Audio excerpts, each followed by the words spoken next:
Shalom, peuple de Dieu. Ce matin, je vous bénis encore au nom de notre Seigneur Jésus-Christ de Nazareth. J'espère que vous allez bien. Moi, tout va bien par la grâce de Dieu. Ce matin, j'aimerais chanter un cantique qu'on chantait à l'époque. Le cantique disait ceci. Prends ma vie, Seigneur, prends ma vie. Alléluia. Que ma vie soit prière. Prends ma vie, Seigneur, prends ma vie, alléluia.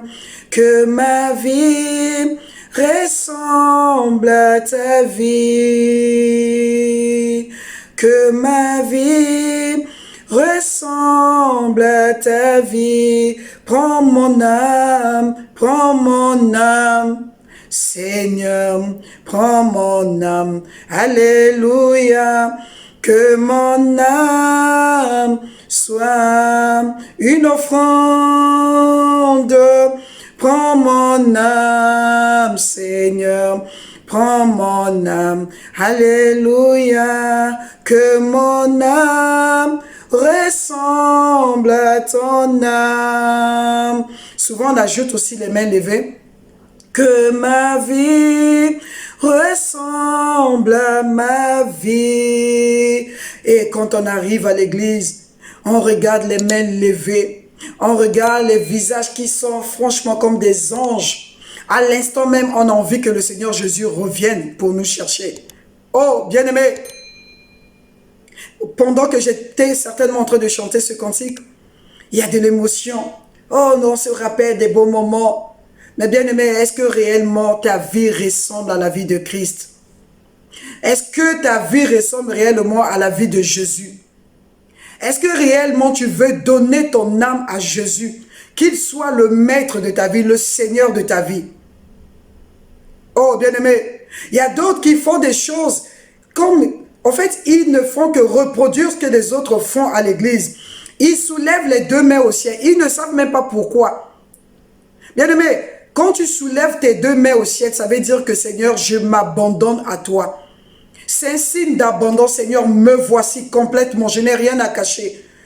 Je t'offre ma vie comme une offrande. C'est ce que cela voudrait dire. Bien aimé, quand tu dis Alléluia, cela voudrait dire gloire à Dieu, que ma vie donne gloire à Dieu. Parfois, nous utilisons l'expression Maranatha. Maranatha veut dire que le Seigneur vienne, que le Seigneur revienne. Bien-aimé, est-ce que réellement tu es sûr, là où au moment où je te parle, tu es sûr, tu veux que le Seigneur revienne pour te chercher? Tu veux que peut-être le Seigneur utilise les circonstances de la mort pour te prendre? Oh, bien-aimé, souvent nous faisons des choses juste parce que nous avons vu les autres faire, par imitation. Mais nous ne sommes même pas convaincus. Nous ne réalisons même pas pourquoi nous les faisons, bien-aimés. C'est pour cela, pour cette début d'année, le Saint-Esprit veut encore nous interpeller. Dieu veut nous interpeller. Dieu veut t'interpeller, bien-aimé.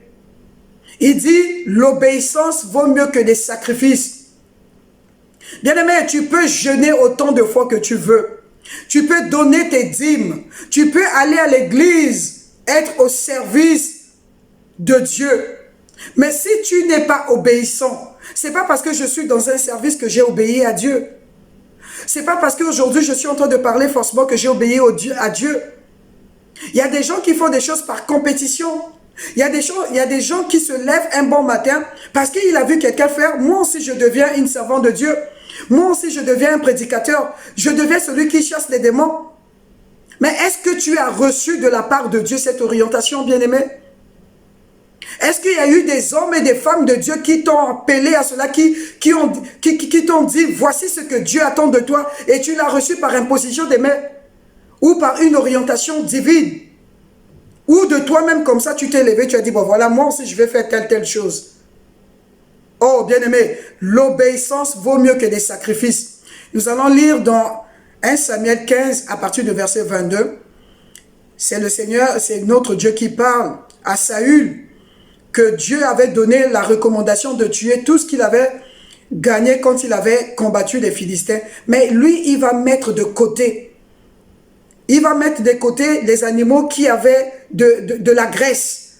Pour lui, il devait sacrifier cela à Dieu. C'est pour cela que Dieu va l'interpeller au verset 22. La Bible dit, alors Samuel dit, Samuel c'est le prophète, qu'est-ce que le Seigneur aime mieux, l'obéissance à sa parole ou bien les sacrifices d'animaux? L'obéissance vaut mieux que les sacrifices des animaux les plus gros. Oui, refuser d'obéir, c'est aussi grave que de consulter les devins. Résister au Seigneur, c'est aussi grave que d'adorer les faux dieux. Tu as rejeté les ordres du Seigneur, alors le Seigneur te rejette aussi. Tu n'es plus roi. Bien-aimé, lui, il pensait faire bien. Mais Dieu qui sonde les cœurs, il connaît les motivations du cœur du roi Saül. Il savait que ce n'était pas forcément pour honorer Dieu. Il avait peut-être les intentions de les garder pour lui-même. C'est pour cela que Dieu l'a rejeté. Il n'a pas obéi à l'orientation de Dieu. Bien-aimé, pour cette année 2021, Dieu nous interpelle. Et dit, ma fille, mon fils, ce que je veux, que tu obéisses à ce que je te dis. Tu obéis à la parole de Dieu. Si Dieu te dit, par exemple, lève-toi tous les 5 heures du matin et prie avant de sortir de ta maison.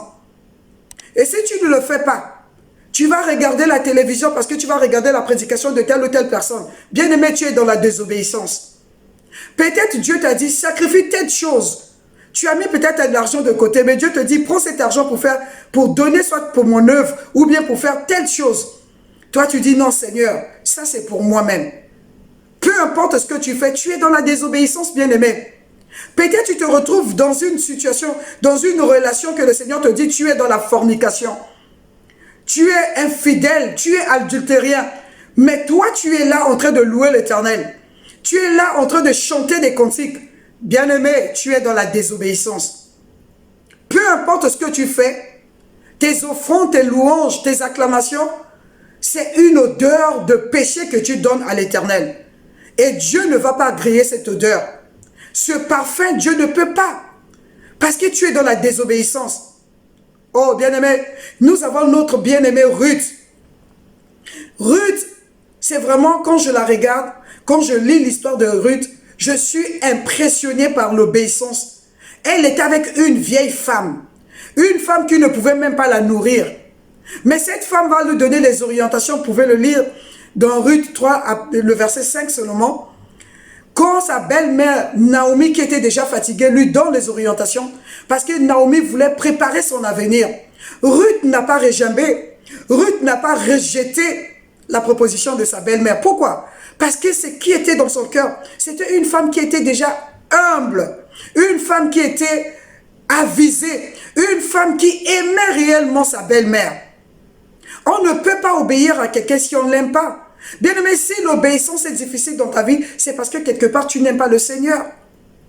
Et Ruth va obéir à sa belle-mère. Elle va suivre les instructions de sa belle-mère pour aller coucher aux pieds de Boaz. Vous allez lire la suite. Dieu va bénir Ruth. Elle fait partie des aïeux de Jésus. Oh, bien-aimé, tout cela commence par l'amour de la personne. Si tu aimes le Seigneur, cela va être simple pour toi de pouvoir lui obéir.